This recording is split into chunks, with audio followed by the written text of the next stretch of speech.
Assalamualaikum warahmatullahi wabarakatuh. Suatu hari Nabi Sulaiman alaihissalam mendapat wahyu agar pergi ke tepi laut. Allah menjanjikan hal yang luar biasa saat Nabi Sulaiman pergi ke sana. Maka berangkatlah Nabi Sulaiman beserta rombongannya yang terdiri dari manusia dan jin. Sesampainya di sana, tidak ditemui hal yang luar biasa yang mampu memenuhi rasa penasarannya. Maka Nabi Sulaiman meminta jin Ifrit untuk melihat ke dalam laut. Ketika akhirnya jin Ifrit kembali lagi ke hadapan Nabi Sulaiman, jin tersebut bersaksi bahwa ia tidak menemukan hal apapun di dalam laut. Lantas, Nabi Sulaiman meminta jin lain melakukan hal yang sama. Namun, lagi-lagi tidak didapati hal yang luar biasa di dalam laut. Karena tak mampu memuaskan rasa penasarannya, kemudian Nabi Sulaiman meminta Asif Barkhia, yakni mantrinya, untuk berdoa kepada Allah agar diberi tahu apa yang terjadi di dalam laut. Asif Barkhia inilah orang yang disebut di dalam Al-Quran surat An-Naml ayat 40. Dirinya merupakan seorang waliullah yang doanya diijabah oleh Allah. Setelah Asif berdoa, tiba-tiba datang sebuah pintu yang muncul dari dalam laut. Di atas pintu tersebut terdapat sebuah kubah yang mempunyai 4 pintu. Satu pintu terbuat dari batu nisan, satu pintu terdapat dari batu yakut, satu lagi terbuat dari batu intan putih, dan satunya terbuat dari batu zamrud yang hijau.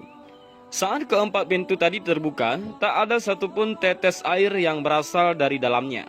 Padahal, dengan jelas Nabi Sulaiman melihat pintu tersebut berasal dari dalam laut yang sama yang jin Ifrit selami sebelumnya.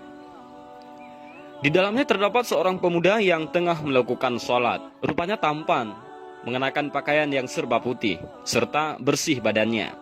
Nabi Sulaiman memutuskan masuk ke dalamnya. Ia memberi salam sehingga pemuda itu mempercepat sholatnya dan menjawab salam Nabi Sulaiman.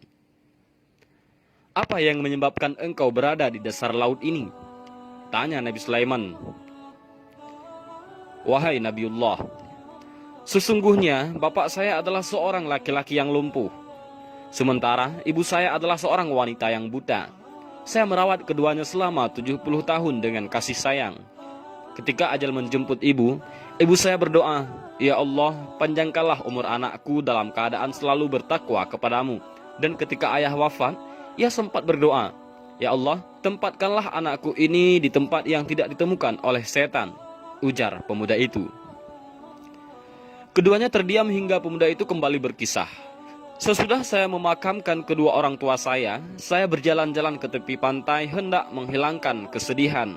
Namun, kemudian muncullah kubah yang bercahaya. Kubah tersebut sangat indah. Kemudian saya masuk ke dalamnya untuk melihat keindahan kubah tersebut. Lalu datanglah malaikat dan beberapa malaikat. Malaikat tersebut membawa kubah tersebut ke dalam laut, sedangkan saya berada di dalamnya.' 'Pada zaman siapa kamu mendatangi pantai?' tanya Nabi Sulaiman. 'Pada zaman Nabi Ibrahim alaihissalam,' jawab si pemuda. Nabi Sulaiman kemudian terdiam, namun hatinya terkejut ketika mengingat kembali sejarah bahwa telah 200 tahun sejak Nabi Ibrahim hidup hingga pada hari itu. Betapa panjangnya umur si pemuda, tapi tidak ditemukan sehelai pun uban di rambutnya. 'Lalu, bagaimanakah kamu makan dan minum?' tanya Nabi Sulaiman yang masih terheran-heran. 'Wahai Nabiullah, setiap hari datang kepada saya seekor burung yang membawakan makanan sebesar kepala manusia. Saya memakannya dan merasakan kenikmatan yang belum pernah saya rasakan di dunia. Setelah saya makan, saya tidak lagi merasakan lapar, haus, gerah, dingin, tidur, kantuk, dan sifat-sifat lain yang dirasakan manusia. Saya pun tidak lagi merasa kesepian,' jawab si pemuda itu.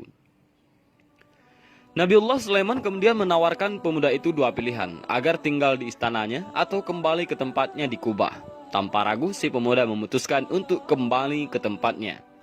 Maka Nabi Sulaiman meminta Asif Barkhia agar mengembalikan pemuda tersebut. Setelah Asif Barkhia berdoa, maka hilanglah pemuda itu dari pandangan Nabi Sulaiman alaihissalam dan rombongannya. Dan inilah kisah pemuda yang tinggal di dalam laut selama 200 tahun karena baktinya kepada orang tua. Mudah-mudahan kisah ini bermanfaat. Wallahu a'lam bishawab. Assalamualaikum warahmatullahi wabarakatuh.